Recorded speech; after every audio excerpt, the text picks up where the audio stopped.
So let's read John chapter 10. I'm headed to Job, but I got to build my case first, man. Jesus said, verily, verily, I say unto you, he that entereth not by the door into the sheepfold, but climbeth up another way, some other way, the same as a thief and a robber. But he that entereth in by the door is the shepherd of the sheep. To him the porter openeth, and the sheep hear his voice. And he calleth his own sheep by name, and leadeth them out. And when he putteth forth his own sheep, he goeth before them, and the sheep follow him, for they know his voice. And a stranger will they not follow, but will flee from him, for they know not the voice of strangers. This parable spake Jesus unto them, but they understood not what things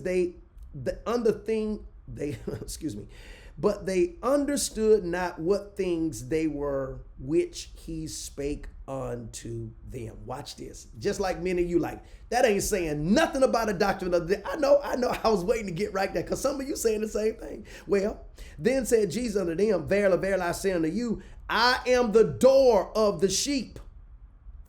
All that ever came before me are thieves and robbers. This boy is being robbed of sight, not from God. He's being robbed of his sight by the devil.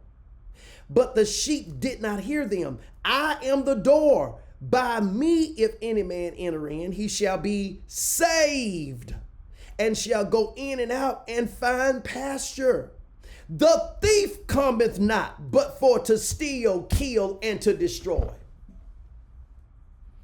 So why was this boy's sight taken? The thief cometh not, but for to steal, kill. It had nothing to do with him. It had nothing to do with his parents. The thief cometh not, but for to steal, kill. The thief comes.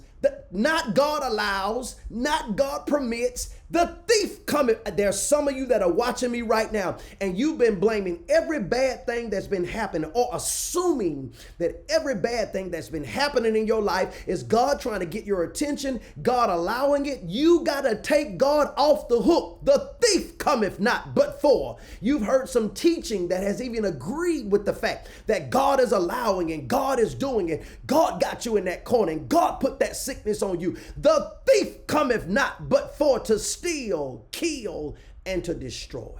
Jesus said, I am come that they might have life. He is the life giver. He cannot come with life in one hand and death and destruction in the other. He brings life. I am come that they might have life, and that life more abundantly. Amplified says, to the full until it overflows. In the next verse, he says, I am the good shepherd. The good shepherd giveth life, giveth his life for his sheep. But he that is a hireling and not a shepherd, whose own sheep are not, seeth the wolf coming, and leaveth the sheep and fleeth, and the wolf catcheth them and scattereth the sheep. And that's why I'm teaching this, because out of the mouths of some of our own people, precious people, they are allowing the wolf to speak. Sadly, they are allowing the wolf to speak, because it's a doctrine of the devil. Satan wants nothing more than for you to think that God is responsible for every bad thing that's happening in your life. If he can trick you into believing that he does not exist and he has absolutely nothing at all to do. Because now watch this. When people talk about Job, notice what they say. They never say Satan killed his kids, Satan killed his cattle, Satan destroyed his home. They never say that. They always say God allowed Satan, or God took everything from him. When the story even says Satan did it, but they never mention Satan. They only say God. Now, come on.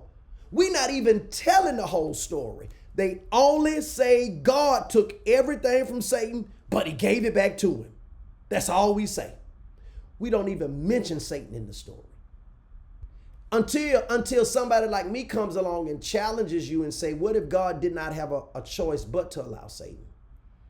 And what if the only thing God could tell Satan that he could not have was his life, that he could not take was his life, because that's not what he feared losing.